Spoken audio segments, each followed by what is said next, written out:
Galera, finalmente chegou o dia. Fica aí que a gente vai conversar sobre a Liga da Justiça de Zack Snyder. Solta a vinheta.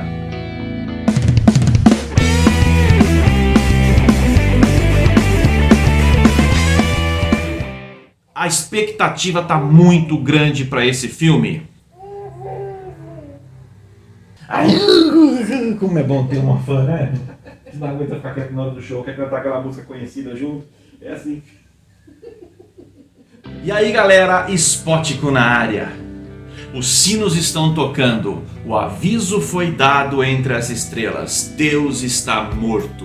São essas as palavras de Lex Luthor que indicam pra gente que o aviso foi dado entre as estrelas, mais especificamente endereçado para Darkseid. Exatamente o vilãozão principal de toda a saga que simplesmente os caras da Warner decidiram cortar da primeira versão.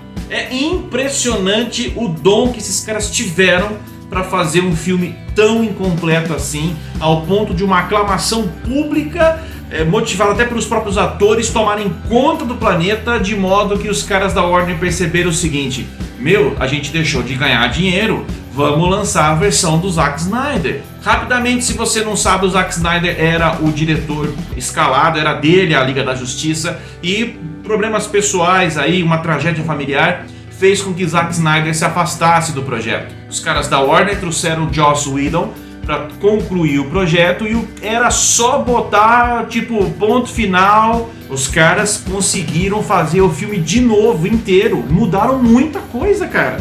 E pra pior, então, o corte de Zack Snyder nada mais é do que a versão que o diretor tinha lá guardadinho na sua gaveta e que, depois de toda essa motivação mundial, finalmente os caras da Warner contrataram novamente Zack Snyder para... Inicialmente a gente achava que ele ia só completar algumas coisas para dar a cara dele pro final, mas a gente descobriu que não. Os atores foram recontratados, muitas cenas foram refilmadas, aliás, quase o filme todo foi refilmado. Eu diria para você que é o seguinte, praticamente nós teremos um novo filme. Por isso que eu digo que, ao invés de falar a Liga da Justiça de Zack Snyder, eu prefiro dizer a nova Liga da Justiça de Zack Snyder. E dia 18 de março, agora próximo, será finalmente a estreia desse filmaço. Filme esse que vai passar na HBO Max lá fora. E como aqui no Brasil ainda não tem HBO Max, anote aí aonde vai passar. Vai passar na Claro TV, na Sky, na Vivo TV e em outras plataformas como a Apple TV, como a Google Play, como a Microsoft, como a WatchBR, como a Wallplay, como PlayStation. Desde já, ainda que a gente, ao final desse novo filme, a gente tenha críticas a fazer, infinitamente, eu tenho certeza que infinitamente esse filme vai ser melhor do que a primeira versão, porque tá trazendo contextos realmente que a gente conhece, que a gente queria ver. As informações iniciais davam conta de que eles estavam fatiando em 4 episódios de 1 hora cada um.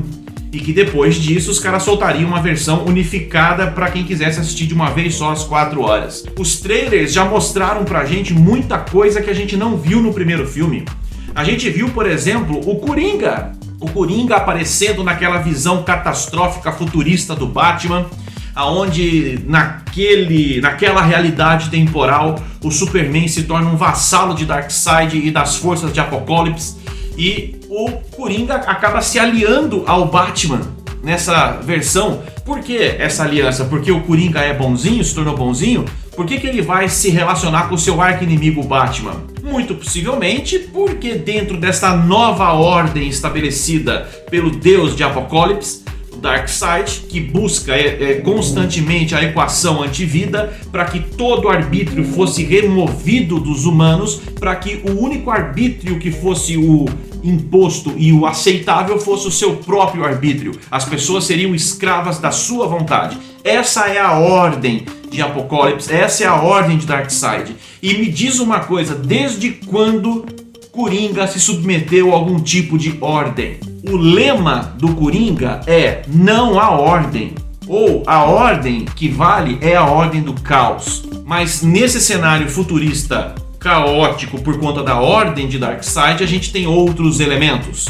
É dali que a gente acredita que o Flash vai viajar no tempo através da força de aceleração, que é o que mantém coeso o multiverso na DC Comics, para voltar no passado e avisar a Liga da Justiça no tempo presente de todas as consequências que podem vir a acontecer caso Darkseid não seja derrotado na invasão da Terra neste momento. O Lobo da Steppe, que ganhou uma baita de uma roupagem, Lobo da Steppe 2.0, muito mais da hora do que aquela porcaria que trouxeram pra gente lá, ele vem conferir duas coisas basicamente. Se realmente a Terra está sem proteção, para poder dar o recado, confirmar o recado para o seu patrão, olha, pode vir que o Superman está morto realmente. E também encontrar as caixas maternas. São os dois pontapés iniciais, são os dois interesses, os dois nichos de Darkseid na Terra. Porque vale lembrar que Darkseid já esteve na Terra uma primeira vez, isso lá nos quadrinhos, ainda quando ele não era Darkseid, quando ele era Uxas. E antes um pouco dele ter para si a força ômega. O que a gente espera da nova Liga da Justiça? Primeiro, quando o Superman ressuscita, a gente já viu no trailer que ele aparece com um uniforme preto. E se você não sabe, o uniforme preto é uma alusão a quando também nos quadrinhos, quando o Superman morre, que é um dos principais arcos do Superman, a morte do Superman, quando ele volta ainda com algumas coisas ausentes de si. A sua consciência plena de que ele é o protetor da Terra, ele não tem, ele volta confuso. Cara, você acabou de voltar da morte, você não vai voltar confuso? O uniforme preto é uma tecnologia kryptoniana de resguardo, de proteção, porque os kryptonianos aqui na nossa atmosfera sofrem efeitos colaterais imensos do nosso Sol amarelo. Então o uniforme preto do Superman é o uniforme que ele usa para passar por este momento de reencontro, vamos dizer assim, com a sua essência. Só depois que ele encontra realmente, que ele descobre novamente quem ele é, qual é o seu propósito, é que o clássico uniforme azul e vermelho ele é usado novamente. A gente sabe da rusga judicial do Cyborg, né, do ator que interpreta o Victor Stone, e esse possivelmente tá fora mesmo. Eu acho que acabando aí, talvez eu não me estranharia até se o Cyborg morresse no filme para apagar de vez a figura do Cyborg, tá? Mas o Flash, né? Esse Flash do filme, gente, para quem conhece a série The Flash, sabe que não tem quase nada a ver a personalidade de um com a personalidade do outro. Não sei nem se de repente a Warner vai levar essa Liga da Justiça como uma história que acontece na linha temporal canônica, tá, da DC Comics. Não dá nem para saber isso. Mas eu espero realmente caracterizações mais próximas dos heróis dos quadrinhos do que foi o primeiro filme. Uma Diana responsável realmente por ser a transmissora da esperança no mundo que está sem o Superman, que o Superman é sinônimo de esperança. Na ausência do kryptoniano, a princesa de Themyscira precisa ocupar esse espaço. Outra coisa, o Batman, Bruce Wayne. Eu nem acho que o Batman foi um dos pontos negativos, como muita gente andou falando, muita gente andou criticando aí, né?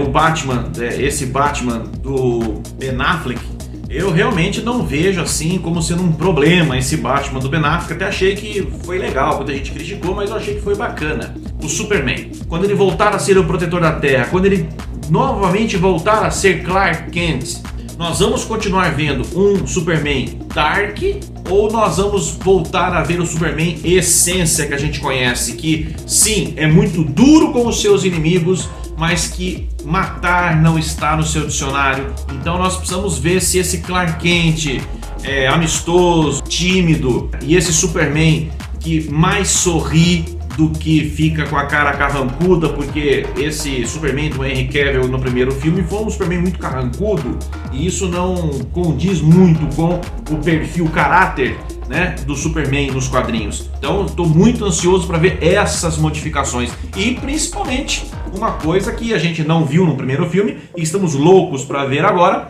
que são as cenas lá em Apocalipse e o combate, né, o enfrentamento da Liga da Justiça contra Darkseid aqui e os seus súditos. Eu acho que isso vai ser o ponto alto do filme e a gente tem que ver como é que isso vai terminar. Fiquem atentos, nós aqui do Spótico vamos assistir e depois a gente volta aqui para trazer a nossa opinião, o que a gente achou, trazer coisas escondidas, sinais, coisas que passaram despercebidos, a gente vai trazer para você aqui. O que não pode passar despercebido jamais é você se inscrevendo no canal se você ainda não está inscrito. Muito obrigado por você que está aqui desde o começo. Se você chegou hoje, seja muito bem-vindo. Ativa o sininho, deixa o seu like, assiste os vídeos até o final, por favor. Maratona os vídeos do nosso canal, veja lá as nossas playlists e não se esqueça de acessar aqui as nossas redes sociais para você ser informado não só de novos vídeos, mas também ser informados de outras coisas do cinema, com informações, quiz e muito mais. Como é bom poder falar de DC Comics novamente aqui no Spótico, hein? Então galera, valeu, até o próximo vídeo Spótico na área. Os sinos tocaram e o aviso foi dado entre as estrelas. Deus está morto.